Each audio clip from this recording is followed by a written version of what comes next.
Hi, this is a recorded version of a talk that I gave as an invited speaker at the Women in Logic workshop at FLoC. I'm making the recording perhaps a little suboptimally far after the real thing, but hopefully I'll remember most of what I said. Let me start off by saying it was not a requirement for the talk that it be specifically about women in logic, and indeed this isn't. This talk is perhaps more opinionated and less about my own research than most of my talks are, but yeah, if that's what you're interested in hearing, on we go. So, Logic and Software Engineering. Are we nearly there yet? Was the title that I chose sometime before I thought about what I would actually say. This obviously begs the question, well, where? Where do we think we are or ought to be going with Logic and Software Engineering? So here is my plan, roughly. I'm of course going to say a little bit about the role of logic in software engineering. I'll talk about the software crisis. I'm going to talk specifically about model-driven development because that's what I mostly know about. And then I will pontificate a bit. And I'll end with a feel-good story that does relate to my own work. I'm aiming to be provocative, don't take me too seriously. In particular, if you vehemently disagree with anything I say here, it's quite likely that I will end up saying, oh, well, I didn't really quite mean it that literally. I've got a bunch of quotes in green here, and if I had infinite time and a live audience, I might ask you to guess who the quotation is quoting. Obviously in a recording I'm not going to do that, but I'll try and give at least a few seconds for you to read the quotation and think about it. That one comes from Dorothy L. Sayers. It's actually a character, not an authorial opinion there. I feel it's kind of obligatory to talk about how logic and the development of software were intricately entwined from the very beginning of software engineering. And at this point it's probably also a good idea to make a comment about the term software engineering, particularly since I, along with many other people, have been guilty of claiming that the term was coined at the NATO software engineering conferences in the 60s, in particular the 1968 one. It wasn't. It predates that, and the majority opinion at the moment seems to be that it was probably Margaret Hamilton, appropriately enough, who coined that term. So, there are many people in the audience, or rather there were at the Real Thing, who know much more about the history of the relationship between logic and software than I do, so let me just say Lovelace, Turing, Church, Post, Curry-Howard, Dijkstra, blah blah blah blah blah. It's generally agreed now that logic and reasoning are the essence of the mathematics that a software engineer must address. That quotation comes out of the IEEE software engineering body of knowledge, and the context is basically saying, well, what mathematics would you like a software engineer to know? The answer is logic and reasoning. It doesn't turn out to mean very much more than basics of first order logic and a bit of sort of pre and post conditions and invariance. However, its relationship with logic didn't make the engineering of software easy by any means. There were ambitious goals in the beginning. It is the current aim to replace, as far as possible, the human brain by an electronic digital computer. It's that terminology that gives it away that we're talking about rather a long time ago. It was Grace Hopper who said that in the very early days. And in the beginning, there was a hope that the fact that programs often had errors in them was just a sign of the immaturity of the discipline. But very early on it became clear that actually there was something more interesting than that going on.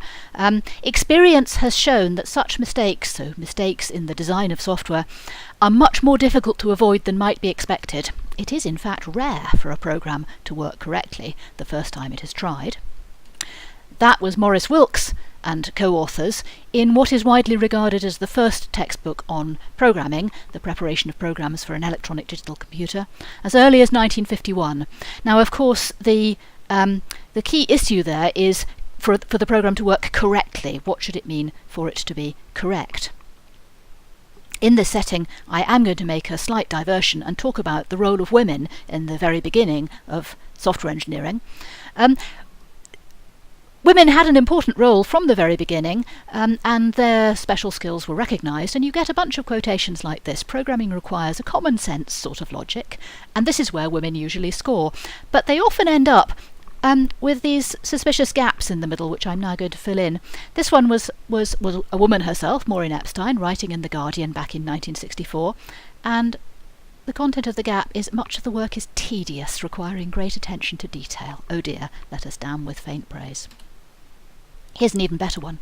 At English Electric Leo, we've found that women are as good as men at the job of turning business problems into computer programs. Well, so I should hope.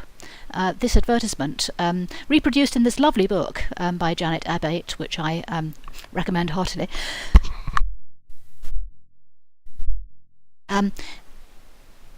seems quite promising. I think the advertisement was aimed at convincing companies that it was okay if women were involved in programming their computers, and occasionally better. You know, way to completely reverse the sense in 3 words. Anyway, back to software engineering compared with computer science. So this quotation comes from Alan Perlis, right back at the 1968 NATO conference on software engineering. I'm not going to go through this in full detail. You can pause the video and read it if you wish. But the point here is that computer science programs already had a good understanding of what the role of logic in them was. I love this characterization that the good PhD programs in the United States were rapidly accelerating towards ossification, which establishes in a reasonable way their legitimacy. Such is academia. Okay, so we have a healthy dose of logic in our PhD programs in computer science, and already we have the beginnings of what perhaps we might argue is a problem, that computer science is perhaps a little bit insular. It has plenty of jobs for its own graduates, but what is the relationship with the engineering of software? And that, of course, was a large part of the topic of that workshop and has been an issue ever since. So while all this was going on, by the way, I'd love to know what I have a feeling that this phrase, "meanwhile in another part of the forest," is an incredibly famous quotation, but when I went out to try and find where it was a quotation from, the earliest place that I can find precisely those words, with the help of my Facebook friends, is that Asterix book in a translation of 1972. It's not very convincing that that's really what I'm thinking of when I think that it's very familiar, but there you go. Lots of Shakespeare references, but not exactly in those words.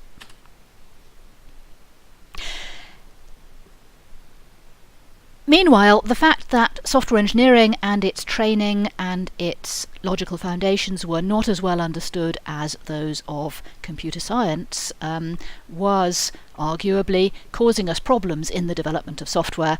There was a software crisis. It's worth, I think, spending a few minutes talking about the software crisis, because I've noticed a tendency in recent years for people to forget that this ever happened. You hear people talking occasionally these days about the software crisis of the mid-70s, as though it only went on for a year or two. Or even worse, you hear sometimes people talk about the threat of a software crisis, or the idea as though the existence of a software crisis had been a potential rather than an actuality, rather like the Y2K disaster, which turned out not to be a disaster at all. Not a bit of it. There really was a crisis, and it really went on for 30 years, and this quotation comes from the Dargstuhl in 1996, looking back on those 30 years. A few years after I came into software engineering in the very early 90s and into teaching software engineering in the mid-90s. And in those early days, you could stand up in front of a group of software engineering undergraduates and you could say, "Who has heard of the software crisis?" and all the hands would go up. And indeed, to some extent, the existence of a crisis in software engineering was often what had made studying software engineering seem of interest to those undergraduates. These days, you stand up in front of a group of young people, and very often they haven't even heard of the software crisis. The nature of the crisis was that it was clear that we, as a community, did not understand how to build large software systems correctly and to budget and to time. And one used to have Standish group pie charts to put up in your software engineering lectures that would show, a large slice of a certain class of large software projects that never delivered any software at all, and another large slice that delivered some software that couldn't be used as was, and a rather smaller slice that actually succeeded in delivering software that met the customer requirements well enough to be actually used. And that was normal. And indeed, the very first large software project that I worked on as a professional software engineer was cancelled without delivering software that was used. And that was normal for a long time. And so this was a huge problem. We didn't know how to do it. And then things changed. And that was fantastic. So we had this big crisis for 30 years, and then it went away. So it's worth thinking a little bit about what happened. I'm going to illustrate what I say using Google engrams. I feel obliged to mention that Google engrams, which chart the frequency of occurrence of a phrase or phrases that you give it in a corpus of books that they look at, they're really not science. They're interesting, they're great for illustrating intuitions that you may already have about what's going on, and that's how I'm going to use them today. So you see here the frequency of the phrase software crisis begins around the same time that software engineering was invented and rises steadily, as I was saying, to the early 90s, 1990 being about the peak, and then has been falling steadily ever since. So this matches with the anecdote I gave about software engineering undergraduates, that it used to be a big deal and now it's not. Well, was that because of the better understanding of how to use logic in software? For example, was it to do with formal specification? Well, no, it wasn't really.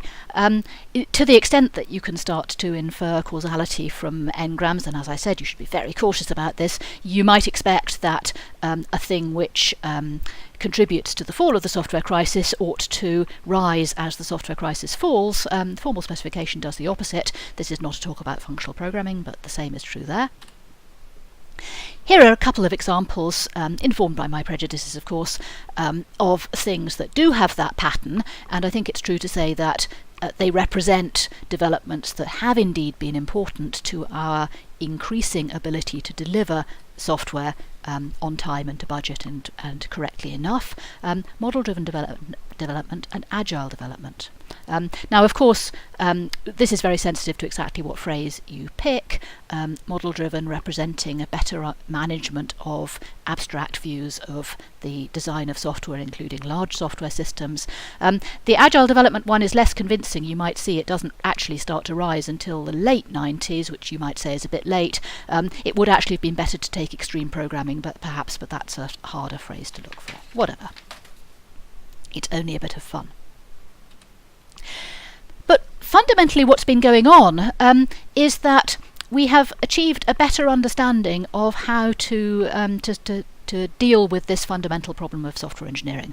So in the early days, in the early 90s, when I was a professional software engineer, the general feeling was that we had the classic view of, better, cheaper, faster, pick two. Of course, in software development, cheaper and faster go together because our main cost is people, and so we can represent that as a seesaw like this. But the idea was fundamentally you could either have a high ceremony process, in which case you could achieve a decent level of dependability, you could have your ISO 9000 quality assurance process or whatever, or you could hack stuff, in which case you could get software built really fast, but it might not be so reliable. And it felt a bit like a zero-sum game in those days.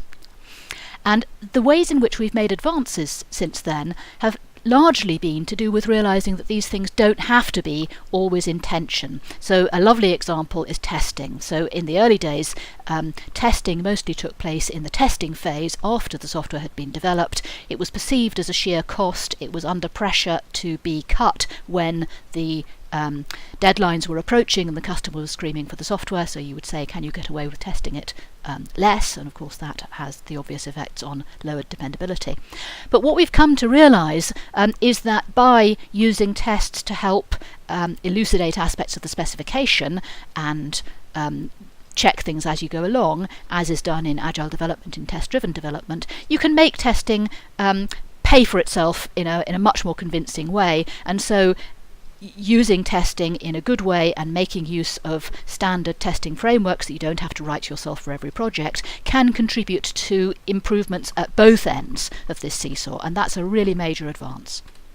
So you can say that what we've done is we've attached a couple of helium balloons to this seesaw and by that means managed to lift up both ends at once. And I'm going to characterise the two kinds of helium balloons that we've got as being, on the one hand, better technology, for example, testing frameworks, but also including better languages, object-oriented languages in particular, languages that support better abstractions, better tools, better type systems, better hardware to run this stuff on so that it's possible to do certain kinds of analysis and testing without waiting all night for it to run, for example. And on the other hand, I like this phrase, quality is free, which was the title of a famous book by Philip Crosby, recognising that we're not in a zero-sum game, that there is some sense in which the same things that you do to improve the quality of your software can also improve your ability to deliver it cheaply and fast. We can look at this in terms of the software life cycle, in scare quotes, and one of the interesting things to say here is that we have made a large number of point improvements under the water here, but the points at which problems always arise is above the water, in the requirements phase and in the maintenance phase, because that's where your software meets its actual requirements. So we've made point improvements under the water, and we've got much better at going through this loop fast. So instead of saying we will, in our high ceremony process, gather the requirements perfectly just once, and then we'll go through this loop just once, instead what we do is we acknowledge that we cannot gather the requirements perfectly, and in some kind of iterative or spiral or agile process we will say that's okay, we'll go through this loop partly, and then when the requirements change we'll go through it again. And that turns out to be a much better way to develop software. However, it's very noteworthy, I think, that although we've seen revolutions in a lot of how this stuff under the water is done, we have not seen revolutions in how the stuff above the water is done. And there in particular, there is still a lot more to be done. And in particular, we cannot solve this problem just by having more people in software development, because we don't really have a whole lot more people that we can spare. Let's move on a little bit to talk about this from a logical point of view. We can say in a Curry Howard sort of way that we have a program that meets the specification, and we can really say it's not that building the program or even proving that the program meets the specification which is the problem, it's getting the specification right which is our fundamental problem, and that's the hard part that we now would like to tackle better. The most deadly thing in software is the concept, which almost universally seems to be followed, that you are going to specify what you are going to do and then do it. And that is where most of our troubles come from, already said Doug Ross in the 1968 NATO conference. Why is it so hard?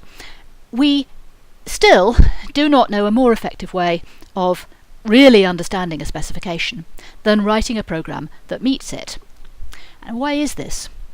Well, fundamentally it's because this stuff doesn't fit into the human brain. There is just too much information, including in any reasonably detailed specification of any reasonably complicated software system.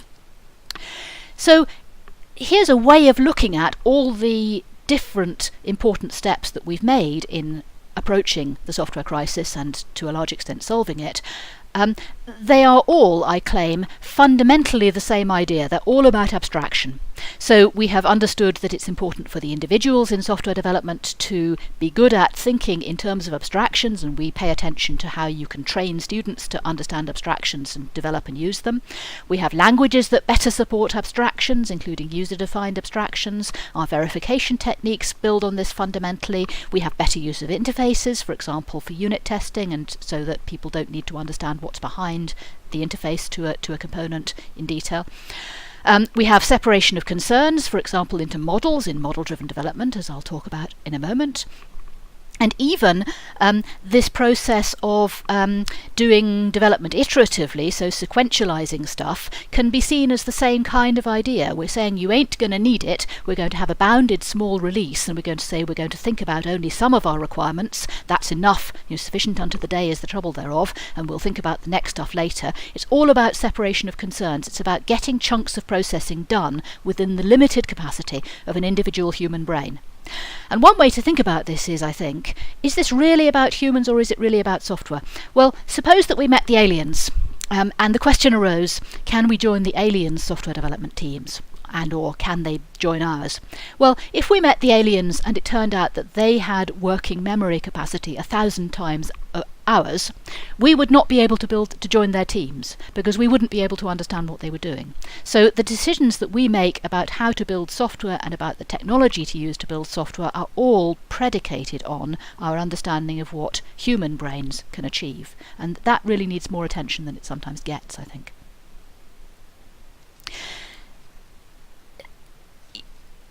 Something that we perhaps have to address a little bit, I'm not sure I can quite remember what I said about this in the real talk, is the perceived conflict between software engineering that really, as I've been pointing out, is the art of managing change and uncertainty, for example, in what the requirements of a system are. They are uncertain to start, and that gives us problems in requirements, and they change later, and that gives us problems in maintenance.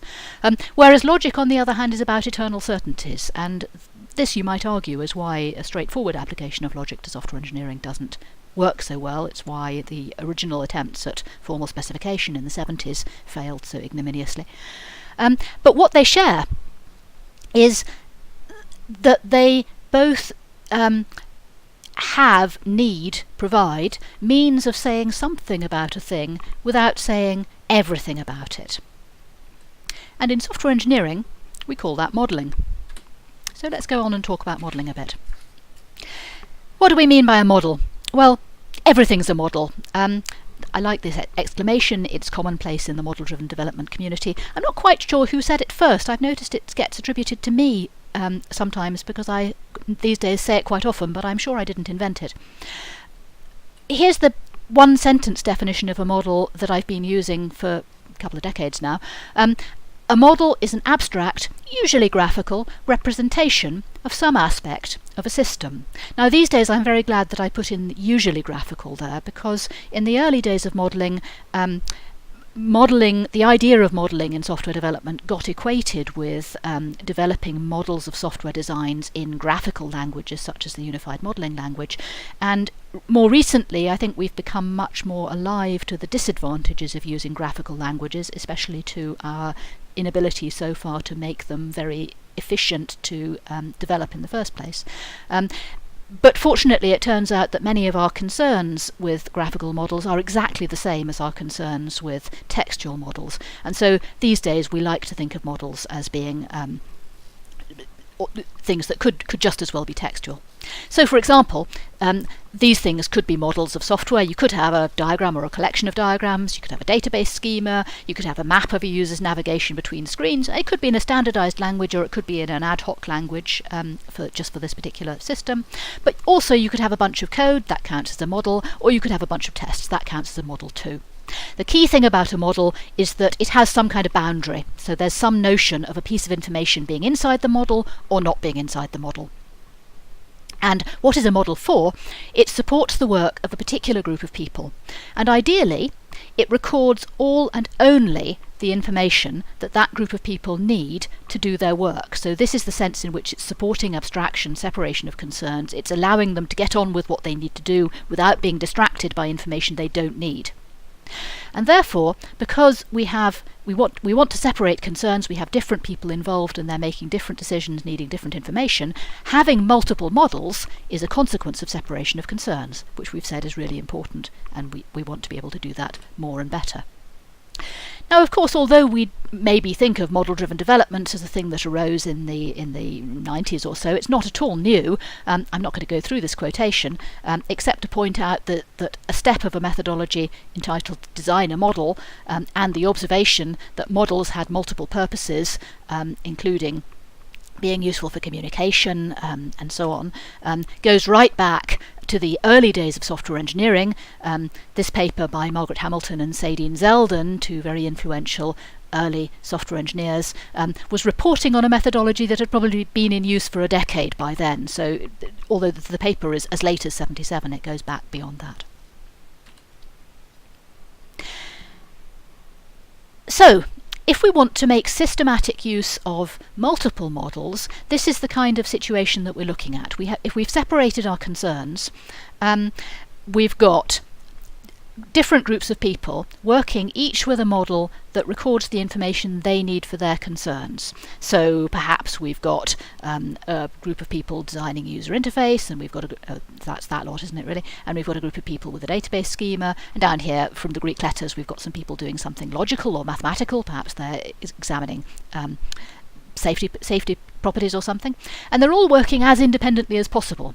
But of course, not all collections of a model from each of these groups will be consistent, will be able to be reconciled into actual running software, and so as independently as possible doesn't mean completely independently. We need some kind of process or software or something in the form of these coloured wires to reconcile the different models, perhaps update them so that they are consistent, and eventually to build some running software that we can pipe out to people who are actually going to use the resulting software.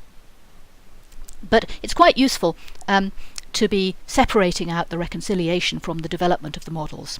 Now, of course, life is much easier if these models aren't all in use simultaneously. If we could say, this lot, you develop your model and then stop. Now this lot, you develop your model and then stop. Now this lot, you develop your model and then stop. But the difficulty is that often that simply isn't possible.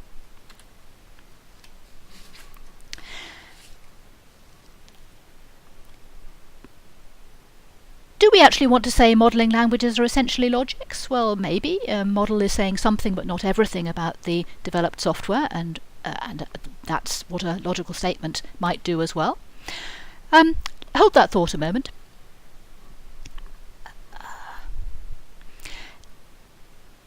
Let's go back to the most prominent standardized language for the development of software designs. The Unified Modelling Language was invented by the Object Management Group, which is a consortium of tool developers essentially and other people interested in software engineering, in order to address the babel of earlier diagrammatic modelling languages, for example, in order to energise the tools market. So it was a language designed by committee, incorporating all the favourite features of the influential people who had to be placated. It incorporates a bunch of diagrams, for example, for recording the classes and packages in your system, and for recording the state charts that might record the changes of state of a particularly important entity in your system, and also a thing that might look much more familiar to logicians as a logic, the object constraint language. And it was standardized by the Object Management Group going back to 1997. It's appeared in multiple versions since then. It's specified largely in English. There has been a cottage industry in publishing about ambiguities that result from that specification, and it has many explicitly flagged variation points. I could tell you an anecdote about its standardization process, but I think it'll take us too far abroad, so I won't. It's fashionable these days to deride the language and minimize its use. There's a bunch of papers that talk about how few software development companies consider themselves to be making heavy use of the Unified Modelling Language. That's actually rather deceptive, because actually UML has taken over diagrammatic modelling of software to such an extent that many of the people who consider themselves not to be using it are nevertheless using it. It's just that they can't imagine not drawing diagrams, even if only informally on their whiteboards, involving rectangles and lines between them. And the very fact that they're using rectangles and not clouds and not ovals and the like tells you that they're using UML. So actually it has thoroughly influenced the development of software, even if it's not being used in quite the way that was originally envisaged.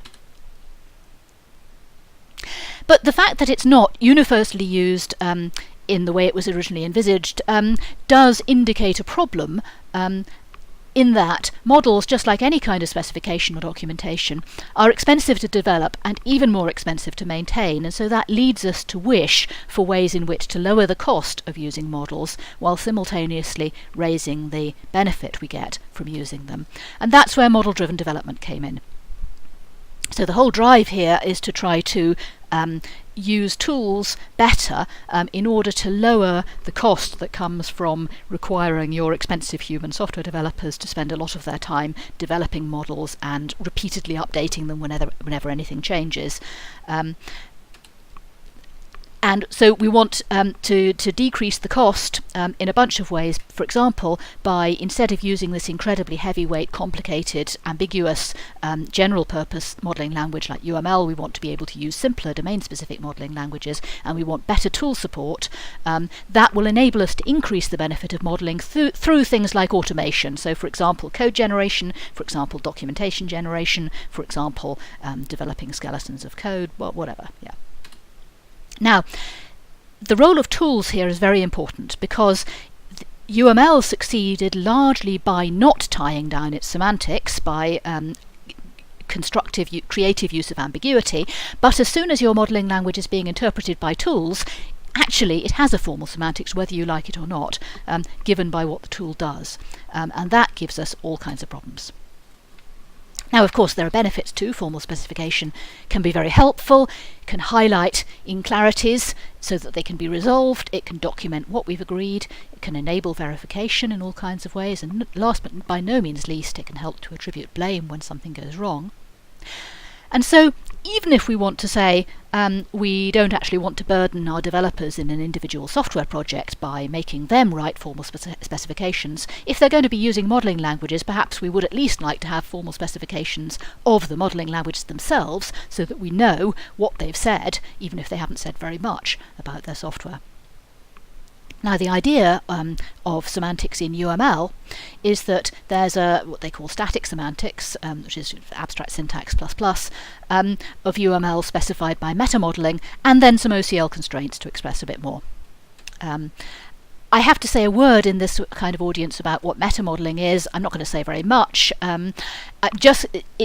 It's for our purposes here, it's just the idea that, gosh, there's a typo, defining a system model whose implementations conform to the model is not a very different idea from defining a language model whose expressions conform to the model, and therefore you can use the same kind of techniques all the way up. So you can say something like, in the real world, there is an actual video in our model of the software system that's going to interact with the real world. We can have a class that represents the videos that are in the real world, and it in turn is composed of things that are described in our model of the modelling language. So just as models are built out of attributes and classes, in turn, real-world situations can be regarded as being built out of things that are described in the model, such as videos. This is a lovely book, by the way, Brambella et al., MDSE in Practice. I strongly recommend it. So, in this setting, some things are easy to describe in diagrams that are given semantics via a meta-modeling process like that. Other things are much harder to express in that way, and so it turns out that you need something that looks more like a traditional logic. But traditional logics can be scary. So the original idea of the object constraint language was that it would be kind of the modelling equivalent of SQL. It had to be really easy to use, and by the way, that involves having no funny symbols, so these upside down A's and stuff are way too scary. It had to be unambiguous, and of course it had to be adapted to navigation in UML models and the like, so that people could easily write the kinds of things that they needed to write about the constraints between different parts of models expressed in that language. Roughly speaking, it's typed first-order logic. Here's an example of the kind of thing that you can say. We are going to say, here is an invariant of a class big company. It is that the size of a certain collection, which is the employee collection of each big company, should always be greater than 50, otherwise it doesn't count as a big company. And so the idea is you express what you can in diagrams and the rest in OCL. And this works at all the levels of the meta-model hierarchy. You can use it to specify your modelling language, or you can, if you wish, use it to specify your model. So maybe we have a resolution here. Diagrammatic models and OCL can be used both for language and for system definition. We always have a choice about how much detail to include, of course. It's always legal to leave out OCL constraints and handle the corresponding information informally. And so what we can say is, that way the people who are developing a standard modelling language, who are presumably experts in the modelling technology and meta-modelling technology they're using, and in particular in OCL, they can demonstrate good practice. They can include many OCL constraints in order to tie down what it is to be a correct expression in the modelling language quite tightly. And of course, since they're experts, their OCL constraints will always be correct. But people who are less confident with the logic can use it less if they wish. They'll have looser specifications, but that'll be fine. Okay. What could possibly go wrong? Well, this is what could go wrong. Here is a summary of a bunch of papers that have been written over the years with reference to different UML versions, and I'm fudging a bit of detail here because the papers didn't record exactly the same thing. But fundamentally, what happened was that each group of authors looked at a current version of the UML specification, and they extracted from the specification all the OCL constraints that were in the specification as part of explaining what a correct UML model was, and then they applied their favourite OCL tool to it to check usually quite basic issues like does this OCL constraint conform to the OCL grammar, and does it type check, and does it have any one of a number of really rather basic OCL problems, and they consistently found actually more errors than constraints. So far from being error-free, this language specification par excellence, the standardized UML specification that had been through this standardization process of the main standardization body, nevertheless contained many errors. So this is really bad. What's worse than having no formal specification at all? It's having one that's wrong, or doesn't even make sense. So what happened? Now, partly the OMG standardization process is just not designed to get things right and unambiguous in general. It's designed to be time-boxed and to achieve agreement over the things people regard as important, but it doesn't have a mechanism to stop things going through if there are still bugs.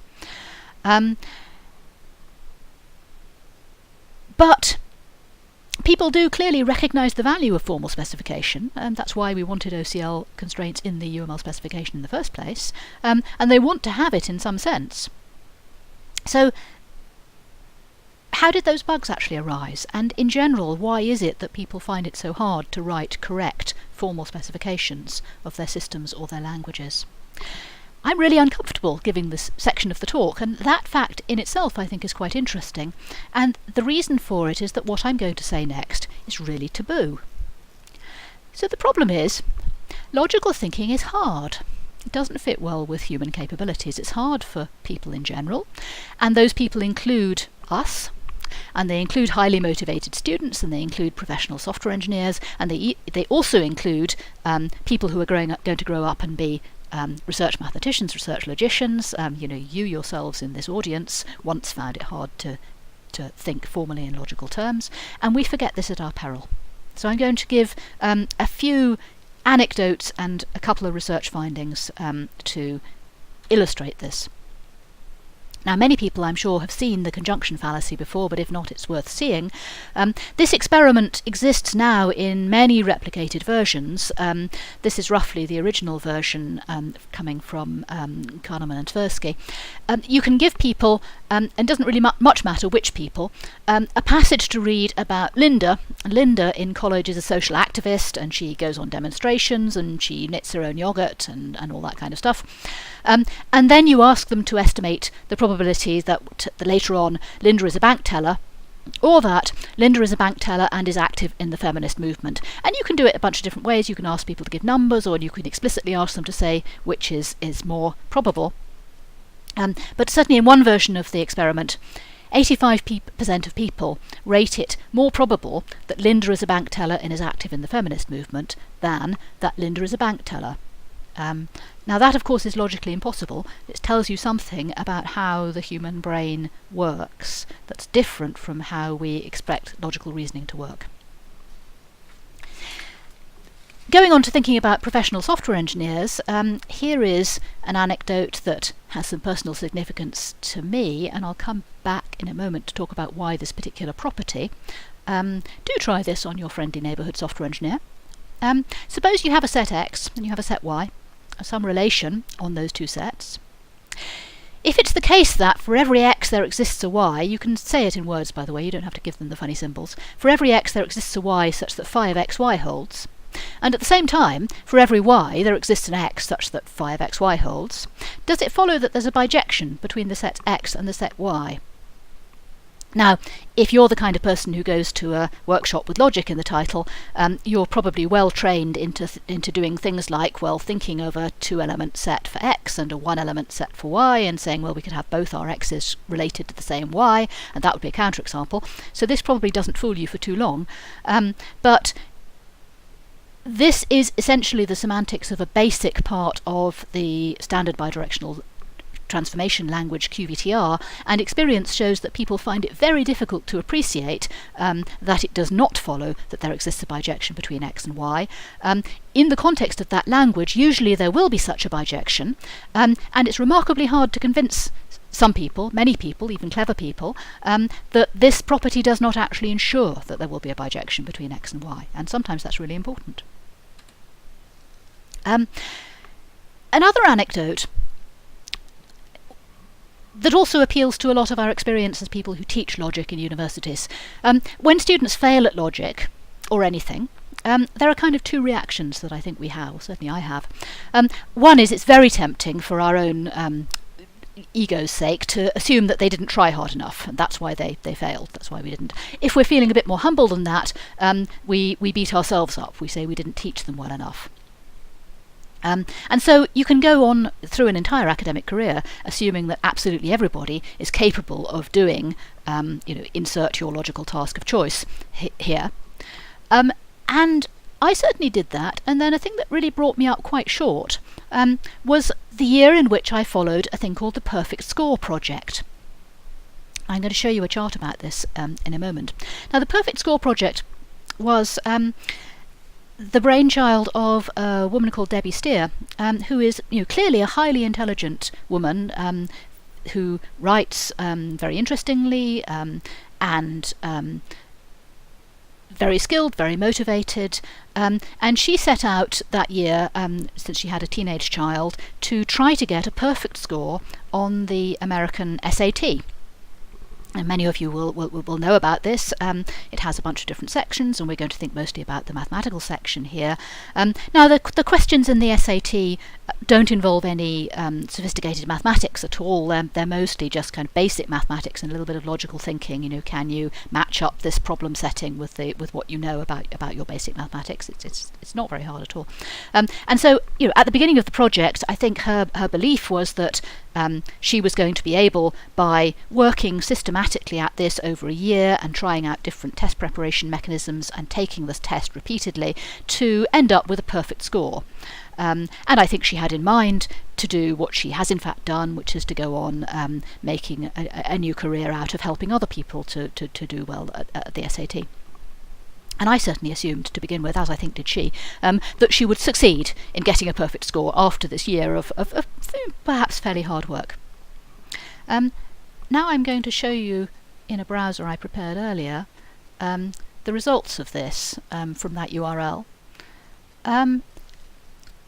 She did not succeed in getting a perfect score on the maths part, despite lots and lots of work and helpful, serious use of lots of different preparation strategies.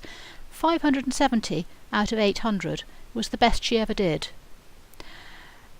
This was particularly interesting to me because this was the year that my son, who's highly mathematical, turned 8.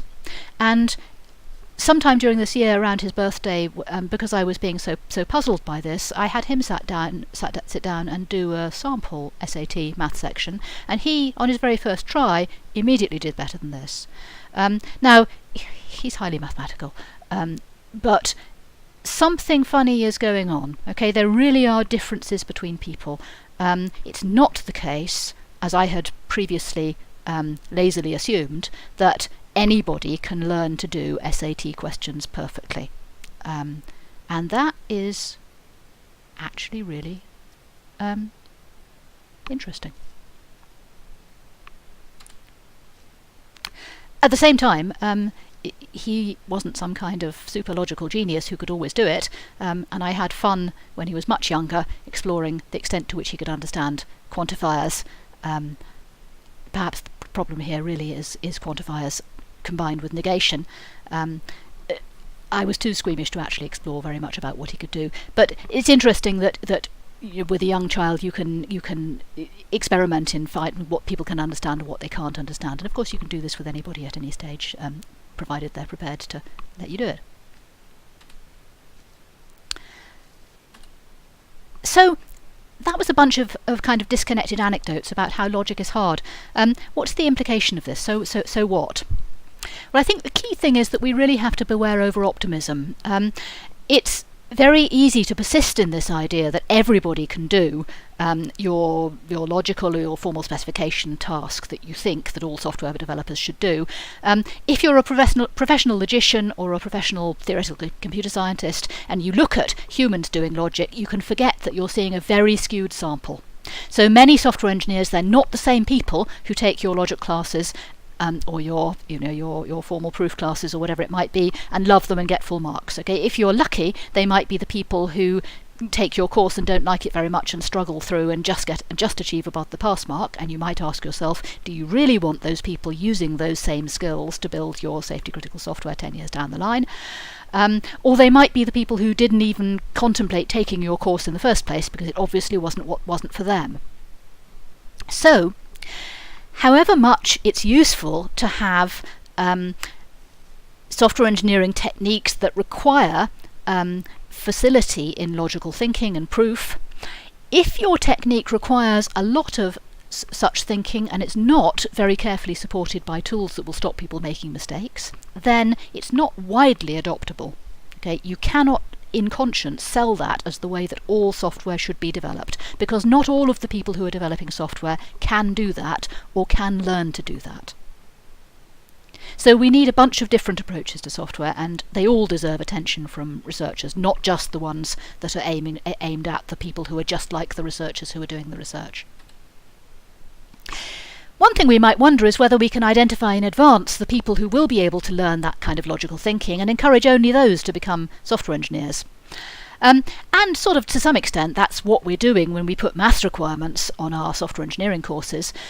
But as I started to allude to before, we need way more software engineers than we can get already. That's why we see initiatives such as encouraging 5-year-olds to start learning programming in schools.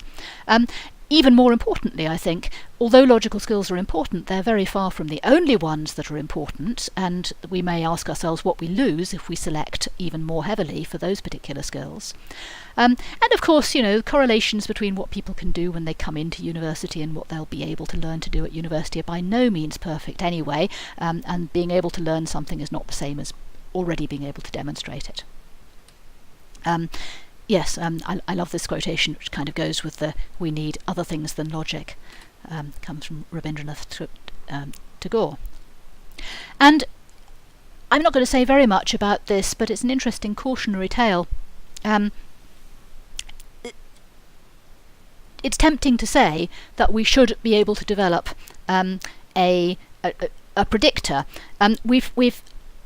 I've convinced you, I hope, that there is a spectrum of human ability to engage in logical thinking, and you might have leapt from that to say that we can separate people into two groups, and that's often how people have an intuition that it might work. And these people, Saeed Dainani and Richard Borna, wrote an extremely influential and widely circulated paper called "The Camel Has Two Humps," in which they claimed to have developed a programming aptitude test that did indeed separate people into two groups like this. And the paper said things like, if somebody has this aptitude for programming, you don't need to teach them, and if they don't, there's no point in teaching them. And this would, of course, have profound implications. And you still find people now making assumptions such as that an elementary programming course will have a bimodal distribution of marks at the end because people fall into these two groups. And actually, it's not true. I had people assume it about my course. It wasn't true for my course. there's a bunch of related work which I'm not going to go into. You can come up with models that produce that effect by means of stuff like saying, well, if people don't understand an early part of the course, they'll end up disengaging, and that can produce this kind of effect. But fundamentally there's a range of ability, and we don't know much about how to predict in advance whether an individual student will or will not be able to actually learn programming and become an expert programmer and or an expert at logical reasoning. With unusual and very commendable courage and honesty, Richard Bornow later published this retraction of the paper and explained the background to how he came to publish this paper that wildly overclaimed on the basis of not enough data. But nevertheless, despite the existence of the retraction, I think the influence of that paper still lives on. So it's worth revisiting the current situation, which is that, faced with an individual student, it's reasonable and kind to proceed as though that student in front of you can definitely succeed at what they're trying to learn, if they're trying to learn logical thinking. However, it's unreasonable to actually think so, because not everybody will. So, the implications for logicians. Suppose that you, as a logician, want to set out to improve software engineering, and of course you may not. You may well be perfectly well engaged in your logical problems, and that's fine. What could you do? I think you can interestingly collaborate with software engineers on things like the design of sensible languages and tools and methods to help people easily say what they mean, but I've said eating own dog food considered harmful. Yes, I mean the fact that you can sit down and give a very impressive demonstration using your formal specification tool or whatever it might be in no way proves that your formal specification tool will revolutionise software development, so please don't assume that it will. If you have ideas about how to improve the teaching of logic or logical thinking or programming, then that's wonderful, but of course we've got thousands of years of experience of humans trying to improve the teaching of logic, so that's maybe a bit of a tall order. And maybe you have other ideas, so I'm trying to provoke you into thinking about this. But coming back to this picture, and I didn't mention before, by the way, that I've got a kind of bet with myself that I can carry on using this picture at least once in every talk I give forever, and I'm not near the end yet. What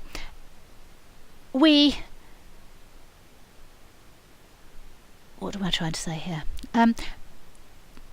There's a whole bunch of issues in trying to go on, therefore, and develop techniques that can be usable by people who are not necessarily going to use mathematical notations with a deep understanding of underlying mathematical features of those things. So there are lots of challenges in how we design these individual languages in such a way that they will in fact be usable by the different groups of stakeholders who have different strengths and reasoning approaches based on what their other kinds of expertise are, especially if they're not actually software people but domain experts of some kind in some other domain. And we also have a lot of challenges in how we're actually going to do this reconciliation of the models. This is what we now call bidirectional transformations. I put up this picture about some things that need attention, and actually I'm not going to talk about this in this recording. You should watch my other talk about is bidirectionality important if you want to see me say some more things about that. I'm way behind my time. So I'm just going to finish now by talking about one case in which I've been involved in some work which I think made some positive use of logical thinking to contribute to a better understanding of what was going on with difficulty in using a particular bidirectional transformation language, that is, a language for expressing the nature of consistency between models and how it can be reconciled, which is an essential part of what you have to do after you've separated concerns. You have to be able to bring those concerns back together and integrate them again. So the OMG standardized a bidirectional transformation language called Cuba TR. It was that one whose semantics involved that logical property that I put up before with the for all exists and for all exists. But its official semantics proved deeply problematic. It's never had a truly successful implementation. It's had very little real-world impact. And why is an interesting question. Now, part of it is the point I already made earlier, that logical expression of what it means to have that certain relationship between the set X and the set Y means. In QVTR, that turns out to be a relationship between the matches of a certain pattern in one model and the matches of a corresponding pattern in the other model. It is usually, but not always, the case that there'll be a one-to-one match between those a one-to-one correspondence between those pattern matches. I've really forgotten what I meant to say about this slide. Sorry about that. Anyway, so I started to look at this language, which had quite a detailed informal specification, and then I got Julian Bradfield involved when I realised I needed more logical input than I could provide for myself. So let's say a bit about this. So what is a QVTR transformation? It's a single text. It's defined in terms of metamodels. That says the kinds of models that you can run it on, and you run the transformation on, let's say, two models, M1 and M2. It has two modes. You can run it in check-only mode if what you want to know is whether these models M1 and M2 are consistent right now. Is it okay to continue development from these models in the state they're in right now? Or you can run the very same transformation in enforce mode if what you want to say is, yeah, these models are probably not consistent right now, please fix that one so that they will be consistent in future. And having one text that expresses both of these things is very good for engineering purposes. I won't go into that anymore. Each of these runs has a direction, the way QVTR is defined. So for check only, for example, we first ask, is M2 okay from the perspective of M1? So does M2 contain everything that M1 expects it to contain, for example? And then we ask, is M1 okay from the perspective of M2? And we say that M1 and M2 are consistent if yes to both. So at the very basic level of an individual relation, this is where that logical property I had a few slides back comes from. So we'll have for all x exists y such that phi xy is the first bullet point, and for all y there exists an x such that phi xy is the second bullet point. You can see roughly how it goes. Here's an example, which I'm not going to go through totally in detail, but the things to take out of this are that the transformation is composed of a bunch of different relations. Each relation expresses a local constraint on the models, and they are related by, in this case, just where clauses. So the idea here is that the top relation, which is your entry point, says for any container over here there has to be a corresponding container over there, and vice versa. And once you've checked that, you also have to check that the same thing applies at the inter level, and you also have to check that the same thing applies at the thing level.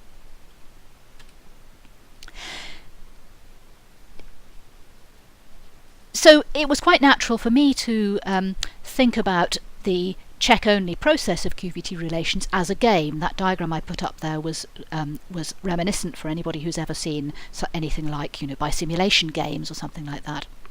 And so if you're given a transformation over some metamodels, and you're given a pair of models conforming to those metamodels, like we had all on the previous slide, we can easily define a game that checks in a given direction, let's say in the direction of M2.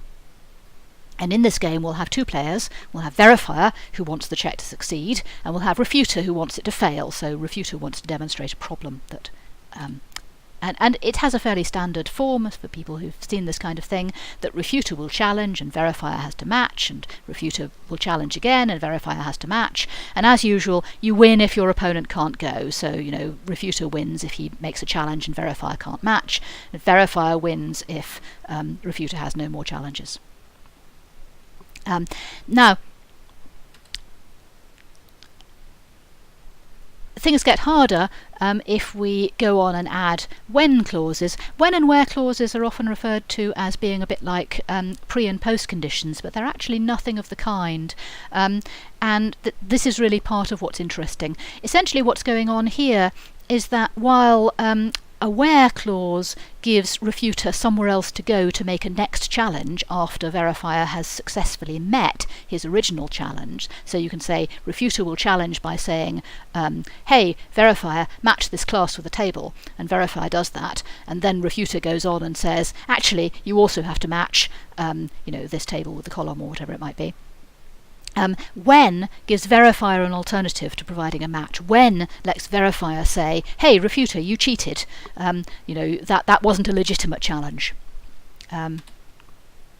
So yeah, it allows verifier to counter-challenge a when clause, and the players swap roles in this. And if you've done modal mu calculus model checking games ever, you've seen that, then you've seen this kind of issue.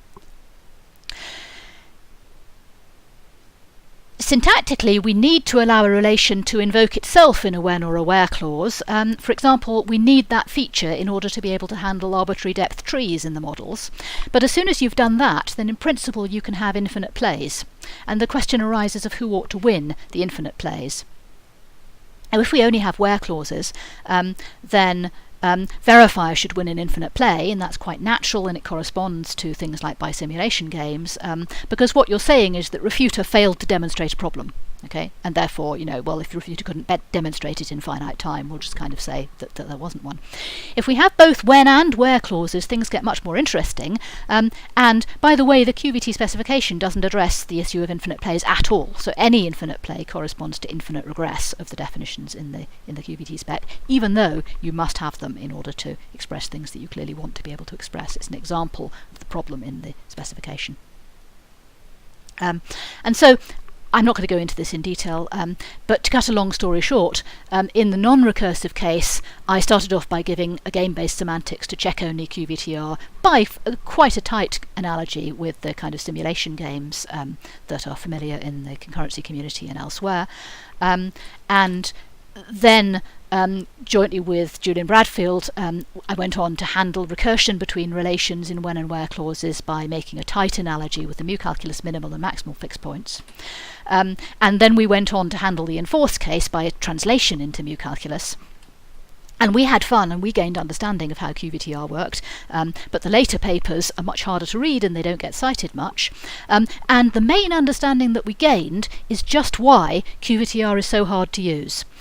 Because it has this tight connection with the modal mu calculus, and it's notorious that modal mu calculus is really hard to understand. Even mu calculus experts cannot understand mu calculus formulae that involve alternation depth more than about 3, and the structural connection between that and QVTR transformations tells you why the observation was that it was so difficult for people to understand the semantics of QVTR transformations that involve what is essentially quantifier alternation. So that was very interesting. To turn that into a positive experience, I think it's really interesting to think about whether we can look to logics for better ways to structure bidirectional transformation languages. For example, can we complete this kind of analogy? Something is to monadic second-order logic as QVTR is to mu calculus. And I started to think about that years ago when we did that original stream of papers, and it's something I now would like to get back to and think about much more seriously. If you have ideas, do let me know. So in conclusion, the affinity between logic and software engineering does go back right to the very beginning of software engineering, but practical use of logic in software engineering is very limited, and that's not for want of trying, and I've argued that it is more because logic is simply too hard for most humans, while software development is not. So software development must be, can be, and is done by lots of people who are simply not going to adopt very sophisticated logical reasoning in what they do. And therefore, in order to be useful to mainstream software engineering, logic really must be encapsulated in some way, for example in language design or in tools. And I'm going to finish with this quotation. Men are apt to mistake the strength of their feelings for the strength of their argument. The heated mind resents the chill touch and relentless scrutiny of logic. Now, who said that? That was William Gladstone. Now, of course, he probably meant people, but hey, he should have said that, right? I'm not claiming to be immune. I'm sure that I've fallen into some of those temptations in this rather polemic talk, but perhaps you found it interesting anyway. Thank you.